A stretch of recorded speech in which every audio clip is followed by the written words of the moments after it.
ตบเอออันนี้ก็เป็นน้องน้อยนักเรียนเนาะที่โรงเรียนปฐมสมบูรณ์บ้านมกจากเมืองหุนแขวงอุดมไสเนาะปัจจุบันนี้เพิ่นกำลัง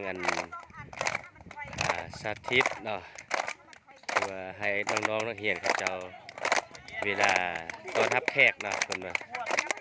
เวลาต้อนรับแขกให้เพิ่นตบไม้ตบมือต้อนรับแขกก็สิได้เอาพวงมาลัยเนาะของขอให้การนำเมืองของเฮาเนาะอันนี้เนาะน้องนักเรียนนะ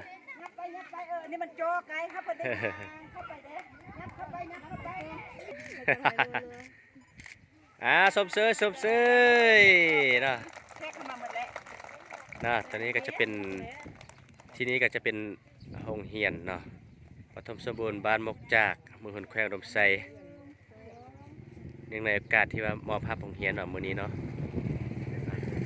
เดี๋ยวก็จะมีนักข่าวจากองค์การแพทย์ประจำเมืองหุนเฮาเนาะ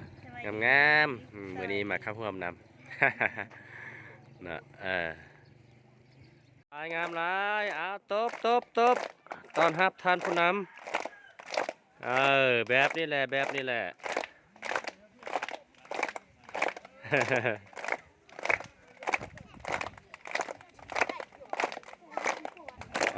ด้ดีไล่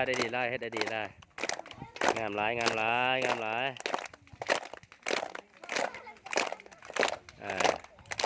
ตัวทางนี้ก็เฮ็ดได้ดีพอๆกันเนาะตบ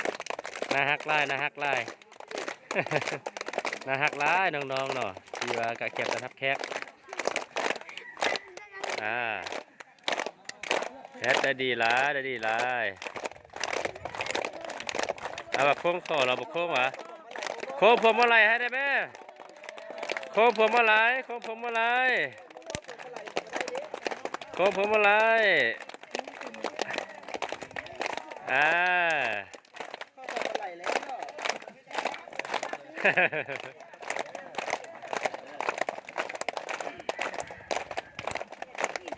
โค้งผมอะไรบอกโค้งผมอะไรบ่ได้โค้งซ้ำ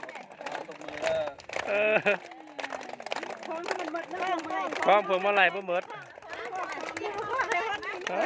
คล้องบ่หมด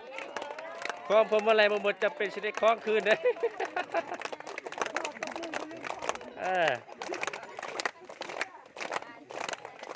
เนาะอันนี้คือการต้อนรับเนาะของบรรดาน้องๆนักเรียนจากโรงเรียนบ้านมกปะไล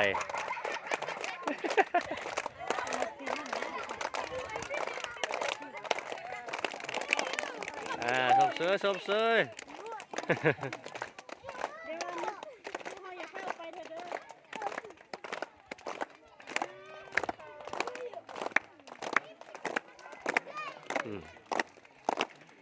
เนาะอันนี้ก็จะเป็นคณะบ้านเนาะสาวนุ่มเนาะบ้านที่ว่าต้อนรับ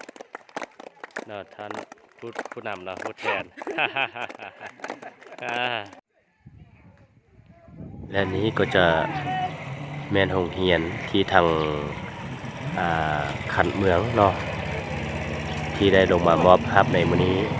โดยเฉพาะก็เป็นองค์การแพลนเนาะที่เราได้ผ่านทางของการศึกษาธิการและกีฬาเมืองหุนก็คือแผนกเนาะศึกษาธิการและกีฬาเมืองหุนเนาะที่ได้ลงมาแล้วก็มอบรับในวันที่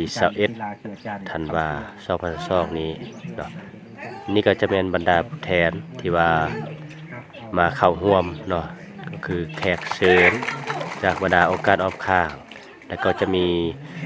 องค์การจัดตั้งบ้านเฒ่าแก่แนวโฮมบ้านจาก3บ้านเนาะนั่นก็คือบ้านมกจากแล้วก็บ้านน้ำพวนและบ้านแม่อยู่ในเขตบ้านนาแสงดีเมืองหุนแขวงอุดมไส